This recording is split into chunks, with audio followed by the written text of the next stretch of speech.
What happens when the rage virus that nearly destroyed civilization resurfaces almost 3 decades later?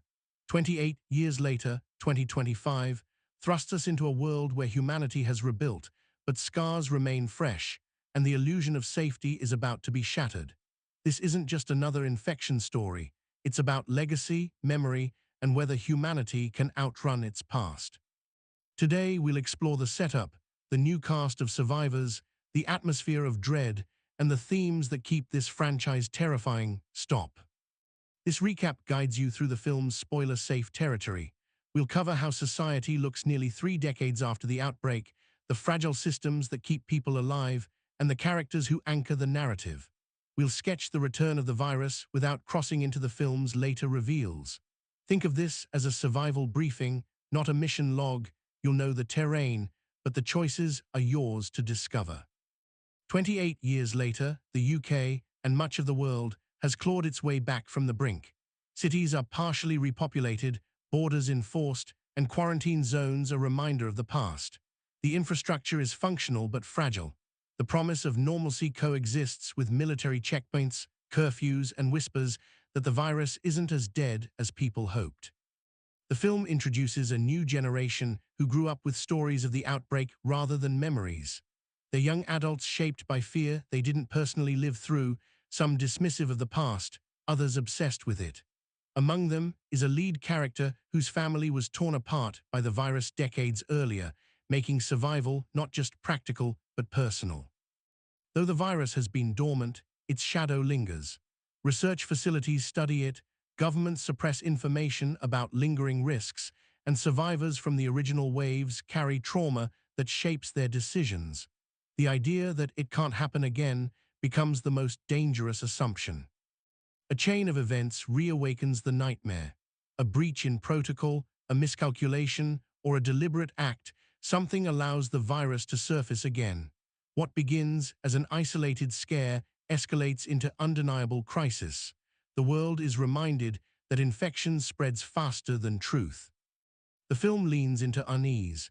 Empty spaces feel haunted, crowded spaces feel unsafe, and every cough in the background becomes a threat.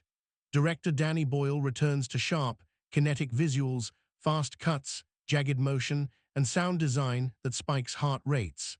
The tone is survivalist dread with flashes of fleeting beauty in ruined places.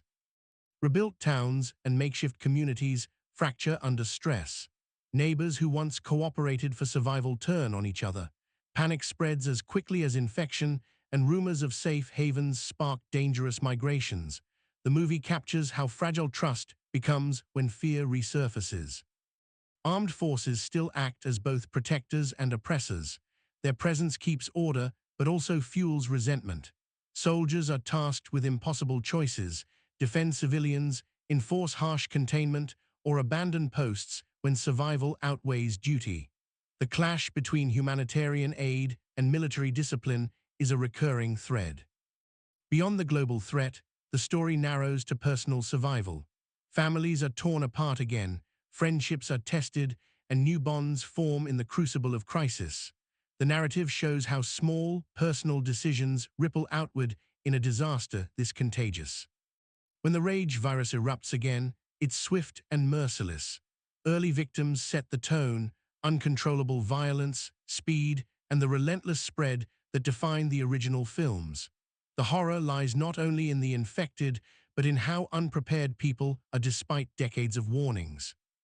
The film doesn't just show macro-level collapse, it lingers on ordinary lives caught in chaos.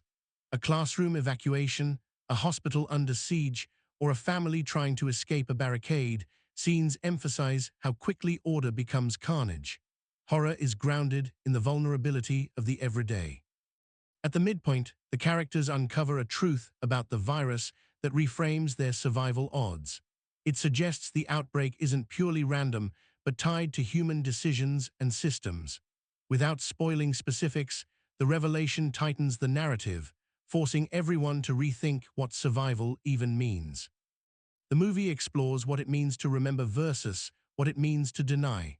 Older survivors carry scars, younger generations dismiss history as exaggeration.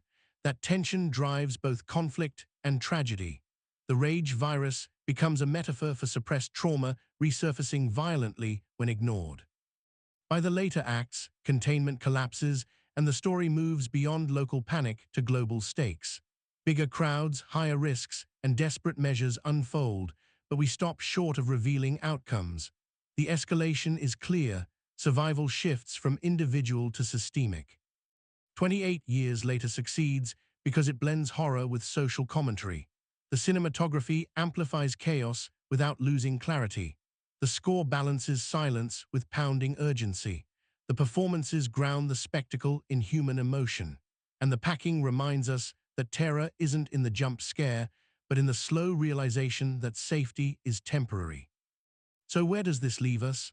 A fragile world on the brink, a virus that refuses to stay buried, survivors who must redefine what it means to endure. We've mapped the terrain and traced the opening steps, leaving the most harrowing decisions for you to witness firsthand. No last act reveals here, just the setup that makes the rest inevitable.